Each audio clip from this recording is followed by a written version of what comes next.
میں تو اکثر ان مسلمانوں سے پوچھتا ہوں کہ جس نبی علیہ السلام نے کہا کہ ذات اور برادریاں، رنگ اور نسل کے بھید بھاؤ کو ختم کرنا، تم تو اس حد تک ضدی ہو گئے ہو کہ نہیں ہم تو برادری کے باہر نکاح ہی نہیں ہو سکتا. پھر کون سی مسلمانی ہے یار؟ کون سی مسلمانی ہے؟ ان بچوں کو ضائع نہ کیجئے. اگر ایک بندہ MBA بھی کر لے اور اس کی وقت پہ شادی نہ ہو جائے تو وہ مینٹلی طور پر اس حد تک متاثر ہو جاتا ہے. پوچھ لیجئے گا کسی ڈاکٹر کو جا کے. شادی ایک پاکیزہ عمل ہے. ملنا تو مرد اور عورت نہیں ہے. لوگ پیسے دے کے چاہے مل لیں 1 گھنٹے کے لیے، لیکن شادی کے لیے کیوں کہا کہ کچھ لوگ بیٹھے ہوں، کچھ گواہ بیٹھے ہوں، تاکہ یہ مقدس عمل ہے. اس سے انسانیت نے فروغ پانا ہے، اس سے نئی نسل نے جنم لینا ہے. اس لیے رشتہ زیادہ مقدس ہے.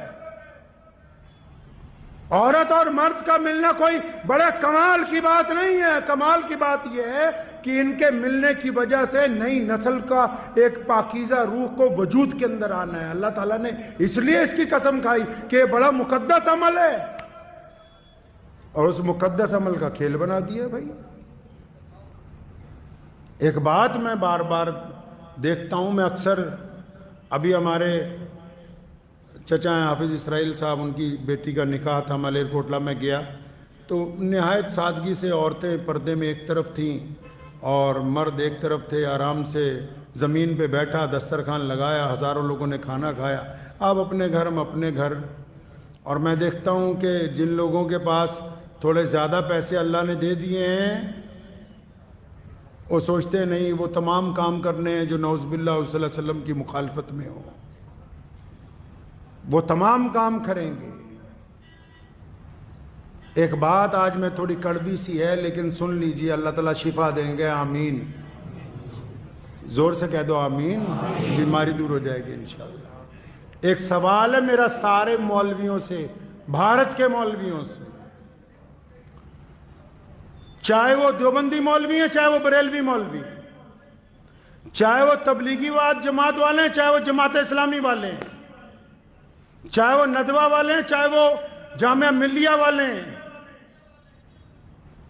جتنے بڑے بڑے دانشور مسلمان بنے پھرتے ہیں، ان سب سے سوال ہے کہ یہ جو اب عام شادیاں مسلمانوں کی ہوتی ہیں جن میں تم ڈی جے لگا کے، ڈھول بجا کے اور وہاں رقص و سرور کی محفلیں منعقد کی جاتی ہیں، اور آپ جیسے بڑے مسلمانوں کے چودھری جن لوگوں نے وقت بھی لگایا، جو اپنے آپ کو خواجہ اجمیری کے سجادہ نشین بھی کہتے ہیں، جو اپنے آپ کو اہل سنت والجماعت کے جانشین کہتے ہیں، جو اپنے آپ کو علماء دیوبند کے وارث کہتے ہیں، اکثر دیکھنے کو ملتا ہے کہ جتنی غیر شرعی شادیاں ہیں، یہ اپنی داڑیاں لے کے وہاں صوفوں پر بیٹھ کے آرام سے مرغا بریانی کھاتے ہیں. کیا تمہاری غیرت تمہیں ایک دفعہ نہیں چنجوڑتی کہ رسول اللہ کے حکموں کی کلی خلاف ورزی ہو رہی؟ کیا تمہارے دل میں ذرا برابر بھی شرم نہیں؟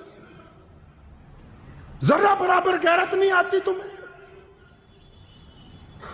کہا مفتی صاحب نے، کہنے لگے میں گیا، لڑکی کو پوچھا کہ تمہیں فلاں کے ساتھ نکاح میں دے دیا، یہ گواہ کھڑے ہیں، یہ وکیل کھڑا ہے، تجھے قبول ہے؟ لڑکی بولتی نہیں. فرمایا 3 دفعہ پوچھا، لڑکی بولتی نہیں، تو سارے مفتی مل کے کیا کہتے ہیں کہ اگر بولتی نہیں ہے تو اس کا مطلب رضامند ہے. دستخط کراؤ، نکاح ہو گیا. کیا ہے جی؟ رضامند ہے. شریعت نے کہا کہ اگر وہ شرم کی وجہ سے نہیں بولتی تو رضامند ہے، اور اگر رضامند نہ ہوتی تو بغاوت کرتی. تو میں ان سے پوچھتا ہوں، تمام لوگوں سے، سارے دینداروں سے، کہ تم جن مجلسوں میں اب جا کے بیٹھتے ہو جہاں گانے چل رہے ہیں، سامنے ڈی جے لگا ہوا ہے، ڈھول بجا کے بارات آ رہی ہے، تمہارے چہرے پہ ناگواری بھی نہیں ہے، تو اس کا مطلب تم رضامند ہو ان کے ساتھ. اور اگر تم ان کے ساتھ رضامند ہو تو اللہ اور اس کے رسول کی رضامندی تمہارے ساتھ نہیں آ سکتی. اگر غیرت مند ہو تو اگر روک نہیں سکتے. فرمایا ایمان کے 3 درجے، تو اپنے دل میں برا مانو، تمہارے چہرے پہ تو ذرہ برابر بھی شرمندگی کا احساس نہیں کہ ڈھول بجا کے بارات آ رہی ہے، تم اس مجلس کو چھوڑنے کے لیے تیار نہیں. ان چودھریوں کی وجہ سے کہ یہ چندہ نہیں دیں گے، کیا ان کے بل پر مسجدیں اور مدرسے چل رہے ہیں؟ جو گنڈا کرتی اسلام کے نام پر شادیوں میں کرتے ہو تم ان سے ڈرتے ہو؟ رزق کا وعدہ اللہ نے کیا ہے، انہوں نے نہیں کر رکھا۔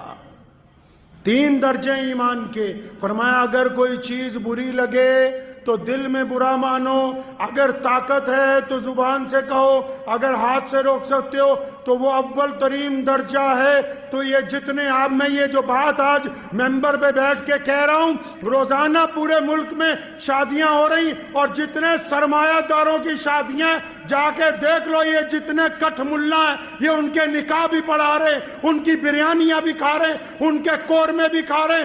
اگر تم قوم کی نگہبانی نہیں کرو گے تو یاد رکھو تمہاری حیثیت گڈریے کی ہے۔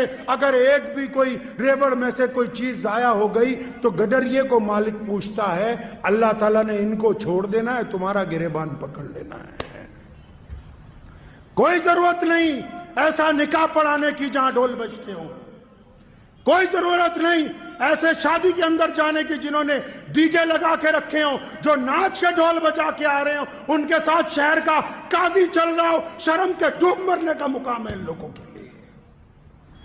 اتنی بھی غیرت زندہ نہیں رہی، اتنی بھی شرم و حیا زندہ نہیں رہی۔ کس بات کی دولت ہے یہ یاد رکھو، دین محمد الرسول اللہ کا ہے۔ کس کا دین ہے جی؟ محمد الرسول اللہ کا دین ہے، اور یہ دین قیامت تک زندہ رہے گا۔ یہ کسی سرمایہ دار کا دین نہیں ہے، یہ کسی بہت بڑے چودھری کا دین نہیں ہے۔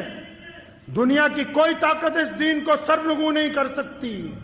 اس لیے پلٹیے اپنے رب کی طرف، اور آپ بھی سنیے جتنے عام مسلمان ہیں، اگر کسی شادی میں ناچ گانا ہو رہا ہے مسلمان کی، اور شراب پی کے کوئی آ رہا ہے، ڈھول بجا کے بارات آ رہی ہے، آپ اگر اس میں شامل ہیں تو آپ گنہگار ہیں۔